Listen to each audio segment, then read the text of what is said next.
Boa noite a todos, graças e paz aos irmãos. Privilégio estar com vocês aqui. Aproveito para agradecer ao presbítero Eloy, em nome de todo o conselho, por esse convite mais cedo para ministrar aqui. É um grande privilégio estar aqui, servir ao IP. Eu sou muito grato a Deus por tudo. E o que eu gostaria de falar com vocês está lá no Salmo 22. Porque estás longe de dar-me livramento, longe das palavras do meu clamor? Meu Deus, eu clamo de dia, mas tu não me ouves. Também de noite, mas não encontro sossego. Contudo, tu és santo, entronizado sobre os louvores de Israel. Nossos pais confiaram em ti, confiaram e tu os livraste. Clamaram a ti e foram salvos. Confiaram em ti e não se decepcionaram.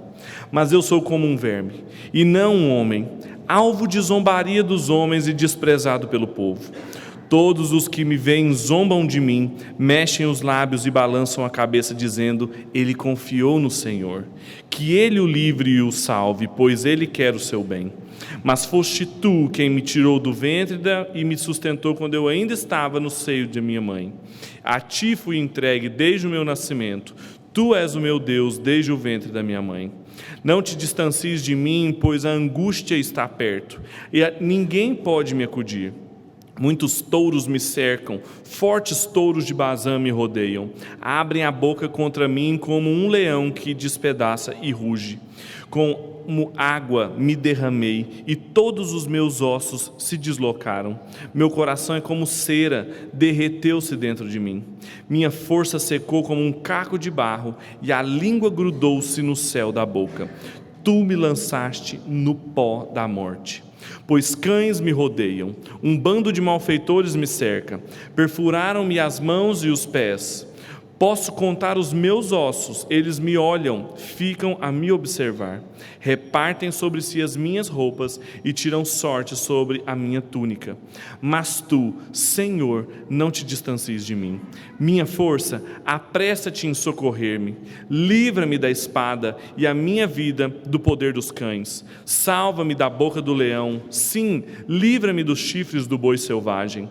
Então anunciarei o teu nome aos meus irmãos e te louvarei no meio da assembleia. Vós que temeis o Senhor, louvai-o. Todos vós, filhos de Jacó, glorificai-o.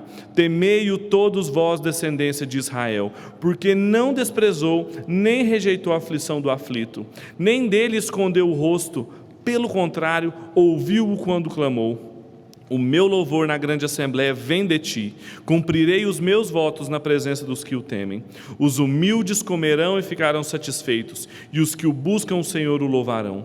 Que o vosso coração viva eternamente.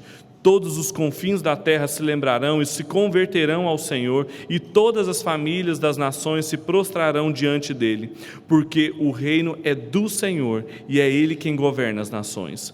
Todos os poderosos da terra comerão e adorarão, e todos os que descem ao pó se prostrarão perante ele, os que não podem preservar a vida. A posteridade o servirá, a geração futura ouvirá falar do Senhor. Chegarão e anunciarão a sua justiça, contarão o que ele fez a um povo que ainda surgirá. Vamos orar mais uma vez? Nós te agradecemos pela sua palavra, Pai, que já foi lida, cantada aqui. Nós te pedimos que o Senhor nos conduza mais uma vez. Fale aos nossos corações, ministre, Pai, a tua palavra a cada um de nós. É a nossa oração essa noite em nome de Jesus. Amém. Muitas pessoas aqui com certeza conhecem o primeiro versículo desse salmo, porque foi Jesus quem o cantou no dia da sua crucificação. Mateus 27, versículo 48, narra esse momento em que o próprio Jesus cantou: Deus meu, por que me desamparaste? Mas poucas pessoas conseguem relacionar o seu sofrimento pessoal com a experiência de dor e de sofrimento de Cristo, do Messias.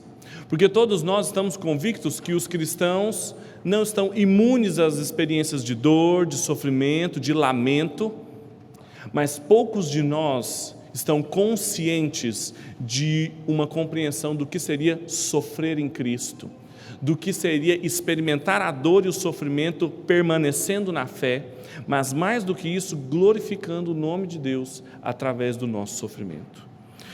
Nós não podemos sofrer como as outras pessoas sofrem, as pessoas que não estão em Cristo, as pessoas que não têm a mesma fé que nós. Nós devemos entender que, como nós cantamos hoje no primeiro cântico, e se a gente cantou, a gente não pode descantar mais, nós queremos viver em Cristo, e a dimensão do sofrimento faz parte da nossa existência. Então a pergunta é como nós podemos também sofrer em Cristo. Se existe uma maneira genuína dos discípulos do Senhor Jesus de sofrerem de uma forma que o glorifica. Eu acho que o livro dos Salmos é um excelente lugar para nós aprendermos sobre isso. Como vocês sabem, o Saltério, ou a coleção dos Salmos de Israel, foi uma reunião de cânticos feitos para que o povo tivesse balizas, para que eles pudessem saber como adorar a Deus de maneira que o glorificasse. Eram canções, eram poemas musicalizados que faziam parte da formação espiritual do povo. Por isso que o pastor norte-americano Tim Keller fala que o livro dos Salmos seria o equivalente aos nossos devocionais hoje, porque diziam respeito a canções, poesias, para serem cantadas, lembradas, memorizadas e transmitidas pelas pessoas em diferentes momentos da sua vida. É muito interessante como as músicas são importantes para nós. Às vezes você não vai se lembrar dos pontos do meu sermão na semana seguinte, mas com certeza quando alguém fala alguma palavra ou lembra alguma situação, você se lembra de um hino, de um cântico, e você começa a cantar aquelas verdades que estão impregnadas na música. Deus sabia disso, e por isso Ele não só nos deu letras, mas Ele nos deu canções também, incentivou o seu povo a cantar, a louvá-lo, porque Ele sabia que isso também nos formava espiritualmente. E o saltério cumpria exatamente esse papel naquela época. Foi escrito por diversos autores, vários salmos específicos, muitos de Davi, mas outros que a gente não sabe quem foram os autores. Moisés escreveu, Salomão, Asaf, várias pessoas antes do período da monarquia, depois do exílio, épocas diferentes, contextos diferentes, mas principalmente situações de vidas diferentes. Nós temos salmos de lamento, nós temos salmos de ação de graça, nós temos salmos que são orações pedindo vingança, e às vezes a gente ora e acha esquisito aqueles salmos, porque Davi pede para quebrar a perna dos inimigos, e a gente fala, meu Deus, podemos orar isso ainda? O que fica explícito aqui é que eram expressões da espiritualidade de Israel, em que colocavam de maneira muito vívida na boca de todo o povo cantando. Mas como que Deus também, por meio da sua revelação, consegue transformar as nossas experiências diferentes de vida, de alegria ou de dor, para que redundem na sua glória. Essa é a mensagem central dos Salmos, ainda que tenham salmos muito distintos, temas muito diferentes, a revelação de Deus é capaz de organizar a nossa experiência de vida que redunde em glória a Deus. E as experiências de sofrimento também, como a narrada no salmo em que nós lemos. Às vezes nós temos a tendência de encarar os salmos de maneira muito atomística, muito pontual, como se fosse um salmo só. Mas nós precisamos ver o conjunto da obra. O livro dos Salmos foi dividido em 5 outros livros. O primeiro livro vai do Salmo número 1 até o Salmo 41. E nesse conjunto nós temos muitos salmos de Davi. E muitos salmos de Davi em que ele fala sobre o sofrimento. No último livro, no 5º livro, um salmo que nós lemos, que foi o 143, é um outro salmo de Davi pedindo auxílio ao Senhor. E o que nós percebemos aqui, especificamente no Salmo 22, é que Davi está descrevendo uma situação de profunda angústia que ele está vivendo, com imagens muito fortes. Só que nós conhecemos a história de Davi, porque outros livros históricos da Bíblia narram a trajetória desse rei de Israel, e tem passagens aqui que, mesmo olhando todas as histórias, em 1º e 2º Samuel, em 1º e 2º Crônicas, em 1º e 2º Reis, nós não nos lembramos de, por exemplo, no versículo 15, falar que Davi experimentou uma desidratação muito forte. Ou então no versículo 16, que fala que os seus pés foram perfurados e as suas mãos foram perfuradas. E no versículo 17, quando fala que os seus ossos foram expostos. É claro que Davi está usando aqui imagens para ilustrar poeticamente o que ele estava sentindo em outra dimensão. Só que nós, com os olhos do Novo Testamento e a leitura de Cristo do Antigo, nós temos condições de entender como que esse salmo antecipou de maneira incrível o sofrimento de Cristo, o sofrimento do Messias, a sua crucificação. Não foi à toa que o Senhor Jesus o cantou no momento da sua crucificação, e em alguns momentos desse salmo é quase que uma descrição idêntica ao que o Evangelho narra. Deus, na sua soberania, através da pena de Davi, nos revelou como o Messias sofreu, como ele se sentiu, para que eu e você tivéssemos hoje uma experiência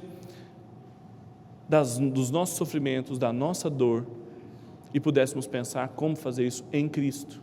Não é à toa que o autor do livro de Hebreus, no capítulo 2, no versículo 12, ele mostra uma coisa que é muito importante. Todas as vezes que nós lemos um texto do Antigo Testamento, e os Salmos não estão fora disso, nós temos que olhar sobre as lentes cristológicas, ou seja, vendo como Cristo está no Antigo Testamento. Lembra daquelas experiências que vocês faziam na sua aula de física, em que uma luz branca era refratada num prisma, e aquela luz branca entrava e saía uma luz bem coloridinha, esse processo de refração?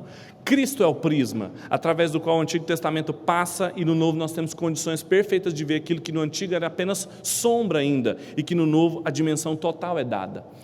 Por exemplo, isso que o autor de Hebreus nos diz, que Jesus é não só o conteúdo do livro dos Salmos, mas ele é o cantor do livro dos Salmos. No versículo 12 do capítulo 2 de Hebreus, ele cita o Salmo 22, o versículo 22, colocando na boca de Jesus, dizendo: eu louvarei com os meus irmãos na grande congregação, e com eles eu cantarei. Jesus é o cantor dos Salmos. Os Salmos não só falam sobre Jesus, mas ele, mais do que Davi, mais do que Asaf, mais do que eu e você, é o principal cantor dos Salmos. Então nós podemos compreender que como não só as experiências que Davi teve são mera sombra do que o Senhor Jesus viveu numa dimensão muito mais profunda, como também nós, quando lemos os Salmos e nos identificamos tanto com as experiências ali narradas, podemos entender como Jesus cantava aquilo, e que hoje, nós que estamos em Cristo, podemos ter as nossas experiências de vida também ressignificadas, entendidas de uma outra forma, através, nesse caso, do sofrimento de Cristo. Portanto, o tema que eu gostaria de falar com vocês essa noite é justamente esse: como que o sofrimento de Cristo modifica, transforma a minha e a sua experiência de dor e de sofrimento. Gostaria de responder através desse salmo qual é a maneira cristã de sofrer. Nós não temos apenas uma maneira cristã de viver, de nos alegrarmos, de sermos família, de sermos igreja, mas existe uma maneira de sofrer em Cristo, uma maneira distinta de que um discípulo, um membro da aliança de Deus não sofre como uma pessoa que não está em Cristo. E esse salmo nos ajuda a entender isso. São 4, é claro que isso é uma poesia e eu vou dividi-la em lições didaticamente, mas não se faz isso com uma poesia. Mas são 4 lições que nós aprendemos aqui sobre a maneira cristã de sofrer. A primeira delas está nos 2 primeiros versículos, e a gente aprende que a maneira cristã de sofrer não ignora o sofrimento. Olha o que diz o primeiro e o segundo versículo. Deus meu, por que me desamparaste? Por que estás longe de mim, de dar-me livramento, longe das palavras do meu clamor? Meu Deus, eu clamo de dia, mas tu não me ouves, também de noite, mas não encontro sossego. Nesses 2 primeiros versículos nós podemos aprender que a maneira distintamente cristã de sofrer, ela não ignora o sofrimento. Você poderia dizer assim: Pedro, dizer para alguém que está sofrendo, para ele não ignorar o sofrimento, é redundante. Poderia ser, se não fosse o caso de uma teologia que ficou muito comum no Brasil na década de 80 e 90, tivesse se difundido tanto nas igrejas evangélicas, que é aquela teologia da saúde e da prosperidade. Uma teologia pseudo-cristã que diz que um filho de Deus ele não sofre, que um filho de Deus não passa por problemas, não pode passar por lutas, e se ele está passando, ou ele está em pecado ou falta fé. Uma teologia triunfalista que não permite, não aceita que ninguém sofra porque está em Cristo.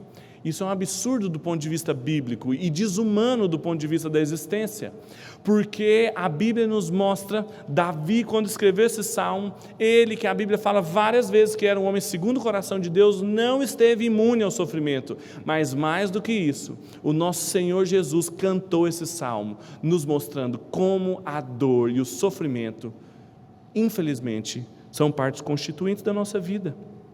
O sofrimento é real, ele não pode ser ignorado, ele não pode ser minimizado, ele não pode ser tirado do nosso horizonte de possibilidades. E todas as vezes em que nós criamos os nossos filhos, ou nós nutrimos expectativas a respeito de Deus, de ausência de sofrimento, nós estamos com uma visão distorcida da realidade. Essa é a primeira lição que o texto aprende, que a gente aprende com o texto. Qualquer projeto espiritual ou qualquer espiritualidade, qualquer igreja que pregue que um discípulo de Cristo não sofre, ela é biblicamente desonesta e não conhece nada do que é ser humano. Porque Jesus, que era 100% homem também e 100% Deus, sofreu a ponto de um dos títulos messiânicos ser o servo sofredor, como diz Isaías. A maneira cristã de sofrer não ignora o sofrimento. Mas por outro lado também, do versículo 3 até o versículo 11, nós temos uma segunda lição. Se por um lado a maneira cristã de sofrer, ela não ignora o sofrimento, por outro lado a maneira cristã de sofrer, ela não se concentra nesse sofrimento. Olha o que diz a partir do versículo 3. Contudo, tu és santo, entronizado sobre os louvores de Israel. Nossos pais confiaram em ti, confiaram e tu os livraste. Clamaram a ti e foram salvos, confiaram em ti e não se decepcionaram. Mas eu sou um verme e não um homem, alvo de zombaria dos homens e desprezo pelo povo. Todos os que me veem zombam de mim, mexem com os lábios e balançam a cabeça dizendo, ele confiou no Senhor. Mas que ele o livre e o salve, pois ele quer o seu bem. Mas foste tu quem me tirou do ventre e me sustentou quando eu ainda estava no seio da minha mãe. A ti fui entregue desde o meu nascimento. Tu és o meu Deus, desde o ventre da minha mãe. Não te distancies de mim, pois a angústia está perto e ninguém pode me acudir. Essa conjunção adversativa que a gente tem no versículo 3, o contudo, ele muda a situação. Que se por um lado realmente nós não ignoramos o sofrimento, não desprezamos como se não fosse uma experiência que nós fôssemos ter, mesmo estando em Cristo, por outro lado, a maneira cristã de sofrer não se concentra, não foca, não fica centrada apenas no sofrimento. Davi não era alguém apenas que sofria, o Senhor Jesus não era alguém que cantava apenas lamentações, eles tinham confianças e eles tinham certezas de outra ordem que faziam com que os olhos deles não ficassem focados no sofrimento, mas olhassem para outras coisas. Para quê? Para quem Deus é e para quem eles são. Esses versículos que nós lemos aqui nos mostram como Davi, por exemplo, tinha uma confiança em Deus tremenda. Do versículo 3 ao versículo 5, mesmo sofrendo, ele fala, contudo, tu és quem está entronizado nos louvores de Israel. O rei de Israel, ele que tinha o poder temporal do povo, sabia que na verdade quem estava entronizado sobre os louvores de Israel era Deus. E isso fazia com que ele não ficasse focado no sofrimento, mas ele soubesse a quem ele deveria recorrer. E mais do que isso, ele também tinha conhecimento histórico, como nós cantamos também a fé dos antigos, de como no passado eles confiaram em Deus e não foram confundidos. Como no passado eles souberam de pessoas que tiveram fé no sofrimento, no lamento e não foram desamparados. Isso dava confiança em Deus para que ele não ficasse focado no sofrimento. Mas por um outro lado também, uma consequência direta, João Calvino no primeiro capítulo das Institutas nos ensina que o verdadeiro conhecimento de Deus vai nos levar a um verdadeiro conhecimento de nós mesmos. Então Davi do versículo 6 em diante ele fala, eu por outro lado sou um verme. Eu sou desprezado, eu sou a vergonha do povo. Porque não tem como você conhecer verdadeiramente quem Deus é e não conhecer quem você é. Porque na medida em que você se coloca diante do Deus que é santo, entronizado, digno de confiança, e você olha para si, você vê como você é infinitamente distante de tudo que Deus é, e você tem uma plena experiência de quem você é. Portanto, a maneira cristã de sofrer, ela tem uma boa dose de convicções a respeito de Deus e conhecimento de quem nós somos. E não é um tipo de conhecimento esse vendido aí em livrarias de autoajuda, de que você vai dar um mergulho dentro de si para procurar um eu interior. Se você der um mergulho dentro de si para procurar um eu interior, a única coisa que você vai achar é pecado. Porque o Senhor Jesus diz que o coração do homem é de onde vêm os maus desígnios, as facções, as lutas, lá em Mateus 12. Então você não vai achar nada dentro de você a não ser pecado. Mas quando você conhece a Deus, através da sua revelação, e é por isso que sempre nós temos um momento de confissão, como nós tivemos hoje aqui, depois de ler um texto das Escrituras, para mostrar como que Deus, quando Ele se revela, imediatamente a gente tem que saber quem nós somos, e nós temos que imediatamente dobrar os joelhos e pedir perdão. Porque sem o Senhor estamos miseravelmente perdidos. Davi sabia disso. E isso não deixava ele pior, isso tirava o foco dele do sofrimento. Isso fazia com que ele não se concentrasse no sofrimento, porque ele sabia quem ele era, pó. verme, mas ele sabia quem Deus era, o entronizado nos louvores de Israel. Essa é a maneira cristã de sofrer. Então, em primeiro lugar, se a gente não ignora o sofrimento, em segundo lugar, nós não nos concentramos no sofrimento. Mas o texto continua, e a partir do versículo 12, nós temos mais uma lição. É que a maneira cristã de sofrer, ela não subestima o sofrimento. Veja o que diz o versículo 12 em diante. Muitos touros me cercam, fortes touros de Bazã me rodeiam, abrem a boca contra mim como um leão que despedaça e ruge, como água me derramei e todos os meus ossos se deslocaram. Meu coração é como cera, derreteu-se dentro de mim. Minha força secou como um caco de barro, e a língua grudou-se no céu da boca. Tu me lançaste no pó da morte, pois cães me rodeiam, um bando de malfeitores me cerca, perfuraram-me as mãos e os pés. Posso contar todos os meus ossos, eles me olham e ficam me observando. Repartem entre si as minhas roupas e tiram sorte das minhas túnicas. Aqui a gente percebe que, apesar das convicções e das confianças que Davi tinha, e muito maior que o Senhor Jesus tinha, eles não subestimavam o sofrimento que eles estavam tendo. E você pode falar assim: Pedro, mas você já falou que eles não ignoravam, não subestimar é a mesma coisa. Não. Uma coisa é a gente saber que o sofrimento está entre nós e é uma realidade passível. Outra coisa é a gente subestimar esse sofrimento, é tratar de maneira como se fosse uma brincadeira, uma coisa de menos importância, de reduzir e de não levar ele tão a sério. O que a gente percebe aqui é que Davi descreve com imagens muito fortes que o Senhor Jesus viveu historicamente, literalmente, a gravidade do sofrimento dele. E se a gente pudesse dividir o que ele fala aqui, por um lado, Davi teve pressões sociais muito grandes. Versículo 12 e 13, ele fala das pessoas que o cercavam, que o olhavam e que o pressionavam. Ele usa a imagem dos touros de Bazã, uma região famosa pelos seus rebanhos e criação de gado imenso. E também um leão que o ruge e que o pressionava. Ou seja, o que estava acontecendo em volta de Davi, era grave. Mas ele também fala o que estava acontecendo dentro dele. Ele fala: o meu coração é como cera, está derretendo dentro de mim, a minha força está indo embora, eu tenho uma sede insaciável. Ou seja, as dimensões internas de pressão e dor, Davi também descreve com muita vivacidade. E depois ele fala das consequências externas disso, no versículo 17, 18, ele fala: olha, os meus ossos estão à vista de todo mundo, a minha roupa foi repartida e as pessoas estão zombando de mim. Ele não achava que o que estava acontecendo era uma coisa simples, e nós também não devemos subestimar o que aconteceu com o Senhor Jesus, seja as pressões externas, seja o que está acontecendo dentro de nós. Nós não podemos subestimar a dor e o sofrimento, porque são consequências do pecado. E foi a teologia reformada que trouxe a dimensão total do pecado para a cristandade. Porque na Idade Média, um cristão, ele entendia que o pecado era fatal, ele sabia que o pecado levava à morte, mas ele não tinha a ideia de que o pecado era profundo, ou seja, de que não era alguma coisa simples e fácil de remediar. Era necessária uma redenção tão grande e profunda quanto foi a rebelião de Adão e Eva. Por isso que Deus precisou enviar o seu Filho, ele precisou morrer, e por isso que uma das doutrinas centrais do pensamento reformado é a depravação total, porque nós somos totalmente depravados. Ou seja, todas as dimensões da nossa vida, internas, externas ou sociais, foram afetadas pelo pecado e não podem ser subestimadas. Não pode pensar que é alguma coisa simples, que esse tipo de dor e que esse tipo de sofrimento pode ser resolvido com meros tratamentos, meras modificações sociais, meros cuidados internos. A dor e o sofrimento, em última instância, são causadas e são consequências do pecado, que é alguma coisa que precisou que o Filho de Deus se sacrificasse por nós, para que a gente pudesse ter remédio. Então nós não podemos subestimar.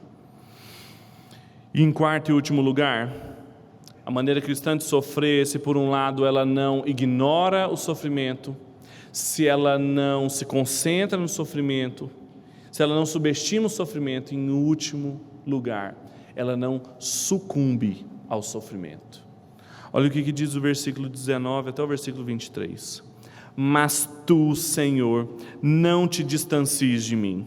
Minha força, apressa-te em socorrer-me. Livra-me da espada e minha vida do poder dos cães. Salva-me da boca do leão. Sim, livra-me dos chifres do boi selvagem. Então anunciarei o teu nome aos meus irmãos. Eu te louvarei no meio da assembleia. Vós que temeis o Senhor, louvai-o.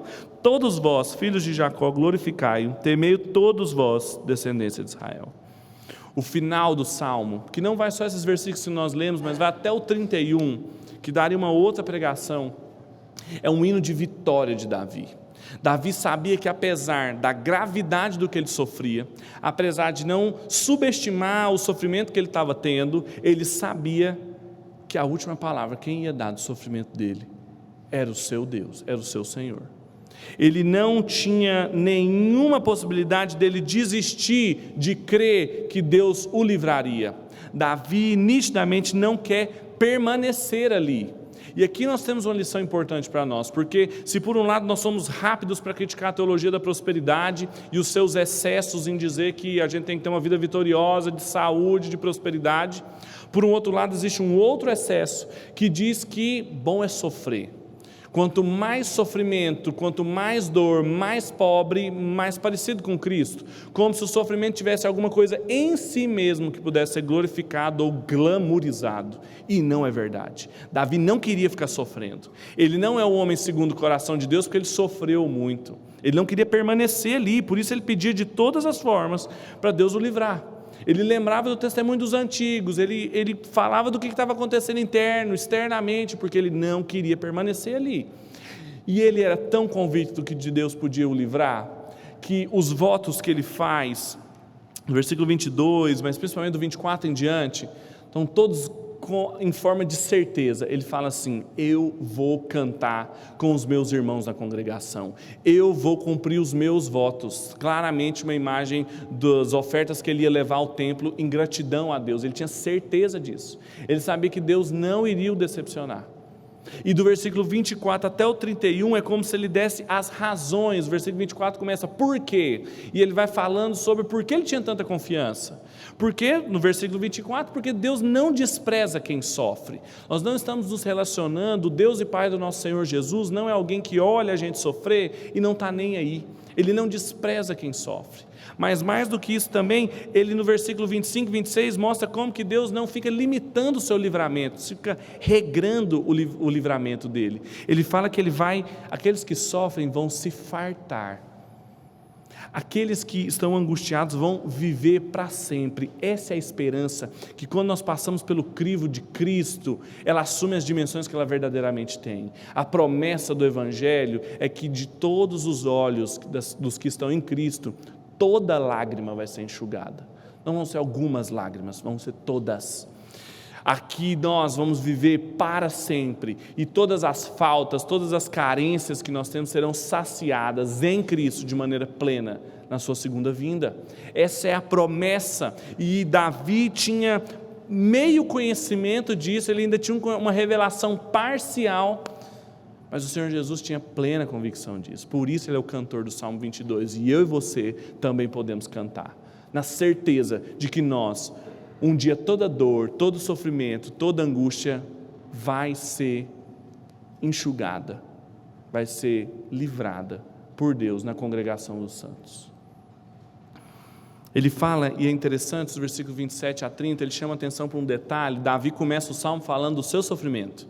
Aí depois no versículo 3 ele fala sobre Deus entronizado sobre Israel. Então começou com o rei da nação, a nação. Depois do versículo 27, 28 ele fala: tu és quem governa, o teu reino são todas as nações, todos os povos que nós vimos aqui. Ele fala, todos vão se prostrar diante de ti. É uma clara menção e um claro cumprimento da promessa que Deus fez a Abraão em Gênesis 12, mostrando que nele seriam benditas todas as famílias da terra. E quando nós passamos de novo isso nas lentes do Novo Testamento, nós entendemos que em Cristo todas as famílias da terra serão benditas, encontrarão descanso, encontrarão alívio, encontrarão cura em Cristo. Mas para mim o versículo 31 é incrível. Ele fala assim: todos cantarão e contarão para a próxima geração o que Ele fez. Deus é quem age. Deus não resolveu o problema do pecado, da dor e do sofrimento mandando alguém fazer alguma coisa. Ele não deu uma passe de mágica e simplesmente a rebeldia de Adão e Eva e a representação de tudo isso na raça humana foi desfeita. Não.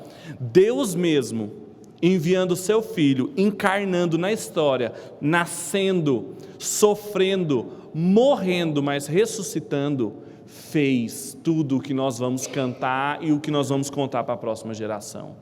Ele fez, e é por isso que nós vamos cantar, e a prova disso é o Senhor Jesus. Deus não resolveu o problema da dor de uma maneira indiferente, de longe, mexendo a varinha mágica, sem saber o que nós passamos quando nós sofremos. O nosso Senhor Jesus, que venceu a morte e o pecado, Ele venceu do lado de dentro, encarnando, sofrendo, a ponto de ser chamado de o servo sofredor. A morte tentou engoli-lo, mas quando ele estava lá dentro, ele abriu a barriga da morte, rasgou e venceu a morte e abriu um novo caminho para que eu e você não experimentemos o que o apóstolo João em Apocalipse fala que é a segunda morte. Eu e você, a última palavra quem vai dar do nosso sofrimento, da nossa dor, da nossa angústia, não são os diagnósticos médicos, sociais, econômicos, não são as previsões familiares, pessoais. Se nós estamos em Cristo, e se nós queremos permanecer em Cristo, é da boca do Senhor que vem o significado, a esperança e a razão de toda dor e de todo sofrimento que a gente experimentou. Essa é a esperança do Evangelho. Qualquer pregação que não contemple isso, qualquer tentativa de responder à dor, o problema do mal, o problema do sofrimento, que não encare a história da encarnação de Cristo para resolver essa questão por dentro, pessoalmente, Ele mesmo, não é o Evangelho, não é a história do Senhor Jesus. Portanto, para a gente concluir, o sofrimento de Cristo transforma a nossa experiência de sofrer. Nós não podemos sofrer como as pessoas que não estão em Cristo sofrem, porque elas não têm a mesma esperança, elas não têm o mesmo horizonte que nós temos. O sofrimento de Jesus, que Ele cantou no Salmo 22, nos faz não ignorar o sofrimento, não nos concentrarmos no sofrimento, não subestimarmos o sofrimento, mas não sucumbirmos ao sofrimento. E isso tem implicações muito práticas para mim e para a sua vida, para você sair daqui hoje, aplicando isso na sua vida e nunca mais pensando de outra forma. Em primeiro lugar, não despreze e nem deixe desprezarem o seu sofrimento. Não deixe ninguém subestimar, desprezar, ignorar o seu sofrimento e não ignore ele. Não deixe ninguém, ou não faça isso com você mesma, pensando que é drama, frescura, mimimi. Não deixe ninguém falar que os seus medos, as suas angústias, as suas ansiedades são sem importância. Crente tem medo, crente fica triste. A ansiedade que a Bíblia fala para a gente não andar ansioso é falta de fé, mas tem ansiedades clínicas por questões diversas. Nós não podemos ignorar, nós não podemos deixar as pessoas desprezarem isso. E pela graça de Deus, a graça comum de Deus a todos, Ele consegue, através de médicos, do desenvolvimento da ciência, aliviar e reter isso, que a graça de Deus retém a decomposição total da realidade, mas em última instância é só o Senhor Jesus que pode reverter essa situação, porque é consequência do pecado. Então não deixe as pessoas dizerem que é pouca coisa, que é drama, que é mimimi. O sofrimento é alguma coisa séria. O Senhor Jesus sofreu muito e Ele não estava brincando quando Ele estava sofrendo. E o autor de Hebreus, no capítulo 5, diz que tudo que Ele aprendeu pelo que Ele sofreu. E essa é a segunda coisa que eu queria aplicar na sua vida de maneira muito prática. Não fique focado no seu sofrimento. Se por um lado você não deve deixar que ninguém o despreze, como se não fosse uma coisa séria, não fique focado nele. Não fique imaginando que é a última instância da sua vida, ou é o centro da sua vida. O pastor norte-americano John Piper, quando ele teve uma situação em que ele precisou enfrentar um câncer, ele pregou um sermão em que o título era "Não despreze o seu câncer". E o mesmo pode ser aplicado a todas as outras situações de sofrimento. Não despreze a sua dor e o seu sofrimento, porque através dela, Deus pode fazer e falar muito sobre ele e te ajudar a você a conhecer quem você é. Existe uma alta dose de autoconhecimento no sofrimento. C.S. Lewis dizia que na alegria Deus fala conosco, mas no sofrimento Ele grita aos nossos ouvidos. Não fique focado, mas tente entender o que o Senhor está fazendo através de tudo isso. Muitas vezes Deus não nos livra do sofrimento, mas Deus nos livra no sofrimento. Isso faz toda a diferença. E em terceiro e último lugar, não se contente com paliativos. Não fique satisfeito com paliativos para resolver a sua dor e a sua angústia. Não deixe que outra pessoa, a não ser o Deus e Pai do nosso Senhor Jesus, dê a última palavra sobre o seu sofrimento, sobre a sua dor. Só Ele pode saciar a sua dor. Tratamento nenhum, esperança nenhuma fora dele pode aliviar o que você está sentindo. Então busque nele auxílio, orando, meditando na sua palavra, o conhecendo cada vez mais. Busque nele significado para a sua dor. Não ache como as pessoas que simplesmente a gente sofre sem significado, sem propósito, num universo sem propósito, cego. Não, nós não cremos nisso. Nada acontece sem a soberana decisão de Deus. Então busque nele o significado da sua dor, mas acima de tudo busque nele a esperança para saciar sua dor. Não busque em outro lugar nenhum a não ser no Senhor. Essa é a convicção do Evangelho, essa é a boa notícia que o Senhor Jesus veio anunciar, não só pregando, mas tudo que Ele viveu. Mas acima de tudo, sua crucificação, sua morte e sua ressurreição. Existe uma maneira de sofrermos em Cristo, uma maneira em que a gente passa pela dor e pelo sofrimento que glorifica a Deus e que nós, como Davi, mas acima de tudo, como o Senhor, um dia cantaremos na reunião de todos os nossos irmãos, de todos os povos, o que Ele fez para enxugar dos nossos olhos toda lágrima. Vamos orar?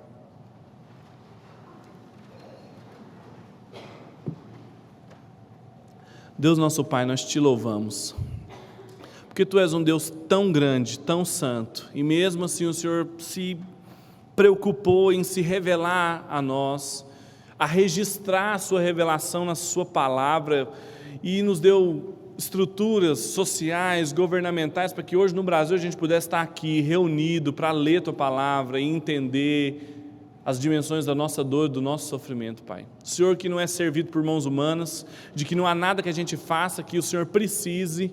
O Senhor teve esse cuidado para pessoas como nós, tão pequenas, mas tão carentes de Ti, Pai. Nós Te louvamos por isso. Te louvamos porque não estamos sozinhos no mundo, porque não estamos cegos na escuridão da dor e do sofrimento, mas que temos em Cristo um novo e vivo caminho para passarmos pela morte, pelo vale da sombra da morte, e não ficarmos com medo, porque o Senhor passou primeiro e passa junto conosco. Isso nos traz esperança, Deus, isso nos traz renovo, isso nos traz coragem, Pai, de enfrentar o que a gente tem que enfrentar. Não é fácil, a gente não subestima, mas a gente não sucumbe a isso, por causa de Cristo, e nós Te louvamos, Pai. Te pedimos perdão todas as vezes em que nós queremos sofrer como todo mundo sofre, queremos reagir à dor como todo mundo reage. Perdoa-nos, Deus, e ajuda a mim e aos meus irmãos a glorificarmos o Seu nome nos sofrimentos que o Senhor permite que aconteça, até que chegue aquele dia em que a gente vai reunir com todos os povos, todas as línguas, todas as raças, tribos, nações, em que a gente vai cantar o que o Senhor fez para enxugar dos nossos olhos toda lágrima. É a nossa esperança e o motivo da nossa oração, em nome de Jesus, amém. Deus te abençoe.